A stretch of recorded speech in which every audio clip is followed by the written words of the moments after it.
కాళేశ్వరం ప్రాజెక్టులో జరిగిన అవినీతిపై ఎంపీ డీకే అరుణ సంచలన వ్యాఖ్యలు చేశారు. కవిత, కేసీఆర్, హరీష్ రావు అంతా ఒకే కుటుంబమని ఆమె అన్నారు.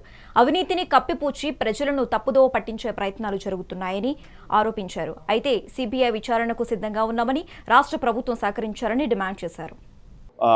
పార్లమెంటు సభ్యురాలు డీకే అరుణ మిగతా విషయాలు అడిగే ప్రయత్నం చేద్దాం.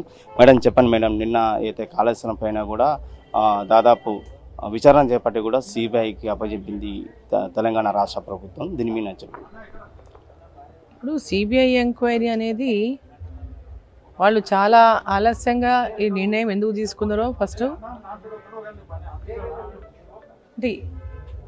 నుంచి కూడా Bharatiya Janata party CBI enquiry చేయాలని మేము డిమాండ్ చేసినాం. కాంగ్రెస్ ప్రభుత్వం అధికారంలోకి వచ్చినటి నుంచి కూడా, అధికారంలోకి రాకముందు కాంగ్రెస్ పార్టీ కూడా కాళేశ్వరంలో జరిగిన అవినీతి, తెలంగాణ జరిగిన అవినీతిని అంతా కూడా కక్కిస్తాం మేము అధికారంలోకి వస్తున్న విధంగా మాట్లాడాను. సో అధికారంలోకి వచ్చిండ్రు, 20 నెలలు అయిపోయింది. అయినప్పటికీ కూడా ఇన్ని రోజులకు కమిషన్ వేసినోడు కూడా మేము చాలా స్పష్టంగా చెప్పడం జరిగింది. భారతీయ జనతా పార్టీ కమిషన్ కాదు, మీరు సిబిఐ ఎంక్వైరీని కోరండి. ఈ రాష్ట్రంలో అనేక అవినీతి కార్యక్రమాలు జరిగినాయి, దానిపైనంతా సిబిఐ ఎంక్వైరీకి ఆదేశించండి అని. దానికి భారతీయ జనతా పార్టీ చేసినటువంటి ఆ డిమాండ్ ఏనాడు కూడా కాంగ్రెస్ పార్టీ దాన్ని స్వీకరించలేదు. ఈరోజు కమిషన్ ఇచ్చినటువంటి రిపోర్ట్ పైన మళ్ళీ అసెంబ్లీలో ఎవరో చర్చ పెట్టి అంతా చేసినాక మా కొండందవి ఎలకను పట్టినట్టు లాస్ట్ మళ్ళీ అర్ధరాత్రి తర్వాత సిబిఐ ఎంక్వైరీ అన్నారు. అంటే ఈరోజు ఎంక్వైరీ చేసి రిపోర్ట్ ఇచ్చిన రిపోర్ట్లో ఏవేవి వీళ్ళు దాచిపెట్టదలుచుకున్నారో ఇప్పుడు మాకు అర్థమైతలేదు. లోపాయికారి ఒప్పందాలు ఏం జరిగినాయో కూడా బయట పెట్టాల్సినటువంటి అవసరం ఉన్నది. అనేక అనుమానాలకు తావిస్తూ ఉంది ఈరోజు కాంగ్రెస్ ప్రభుత్వం యొక్క ఈ వ్యవహారం అంతా కూడా. సో ఈరోజు సిబిఐ ఎంక్వైరీ ఆనాడే ఎందుకు ఆదేశించలేదు? ఈరోజు మళ్ళీ 20 నెలలు గడిచిన తర్వాత మళ్ళీ సిబిఐ ఎంక్వైరీ కానీ ఎందుకు అన్నారు? దీని లోపల ఏం మతలబు ఉంది? వాళ్ళకు ఉన్నటువంటి అండర్స్టాండింగ్ ఏమి, మతలబు ఏందనేది ప్రజల లోపలంతా మెదులుతున్నటువంటి ఒక పెద్ద ఆలోచన. సో ఈరోజు వాళ్ళకు ఒప్పందం పెట్టుకొని అండర్స్టాండింగ్, పెద్ద స్థాయిలో అండర్స్టాండింగ్ జరిగినందుకే ఆ రెండు పార్టీలు లోపాయికారి ఒప్పందంతోనే దీన్ని నీరుగాచేటటువంటి ప్రయత్నం కాంగ్రెస్ ప్రభుత్వం చేస్తుంది.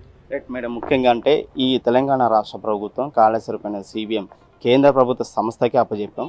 ఆలస్యం కాకుండా చూసుకోవాల్సిన బాధ్యత ఇక్కడ ఈ రాష్ట్ర ఎంపీలది, మంత్రులదే ఉందని చెప్పింది. దీని మీద 20 నెలల ఆలస్యం చేసింది ఎవరు?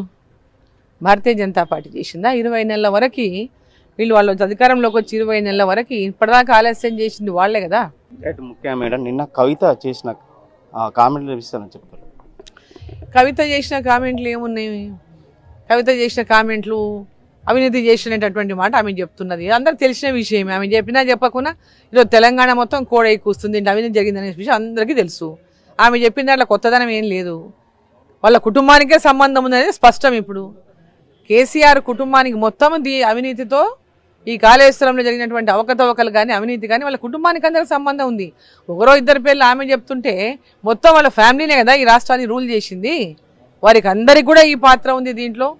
వాళ్ళందరూ కూడా బాధ్యులే. ఈరోజు కాళేశ్వరంలో జరిగినటువంటి అవినీతికి కానీ, కాళేశ్వరం బ్యారేజీలో అవినీతిలో కూరుకుపోయినటువంటి వాటి నాణ్యత లోపంగా కట్టి ఈరోజు ప్రజాధనాన్ని దుర్వినియోగం చేసినటువంటిది ఈరోజు అందరికీ సుస్పష్టం.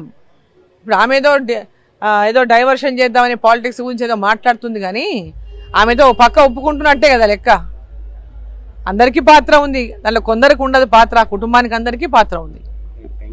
రైట్, ఉత్తమీనా కూడా కాళేశ్వరం పైన అయితే రాష్ట్ర ప్రభుత్వం కాంగ్రెస్ పార్టీ తీసుకున్న నిర్ణయం అయితే సిబిఐకి అప్పగించిందో మీరు 20 నెలలు ఆలస్యంగా ఎందుకు చేశారంటూ కూడా మహబూబ్నగర్ ఎంపీ డీకే అరుణ కూడా ప్రశ్నించింది. ఈ నేపథ్యంలో కూడా ఏదైతే కేంద్ర ప్రభుత్వం ఈ సిబిఐకి పంపించిందో ఖచ్చితంగా మీరు ఏదైతే నిర్ణయం తీస్తే దానికి కేంద్ర ప్రభుత్వం కూడా ఖచ్చితంగా సిబిఐ ఎంక్వైరీ కూడా చూసుకుంటుందని చెప్పింది. ముఖ్యంగా కాళేశ్వరం విషయంలో కూడా గత ప్రభుత్వం ఏదైతే బీఆర్ఎస్ ప్రభుత్వంలో నాయకులు అవినీతికి పాల్పడారంటూ కూడా ఆ బీఆర్ఎస్ పార్టీ ఎమ్మెల్సీ సంబంధించిన కవిత కూడా ఏదైతే కామెంట్లు చేసిన ఆరోపణ అందరు నాయకుల పేర్లు చెప్పిందో ఖచ్చితంగా కాలోకుంట్ల బీఆర్ఎస్ పార్టీలోనే గతంలోనే అవినీతి జరిగిందని చెప్పి ఆమె నిరూపిస్తుంది కదా అని చెప్పి కూడా ఎంపీ డీకే అరుణ కూడా కూడా తెలియజేసిన పరిస్థితి కనిపిస్తుంది.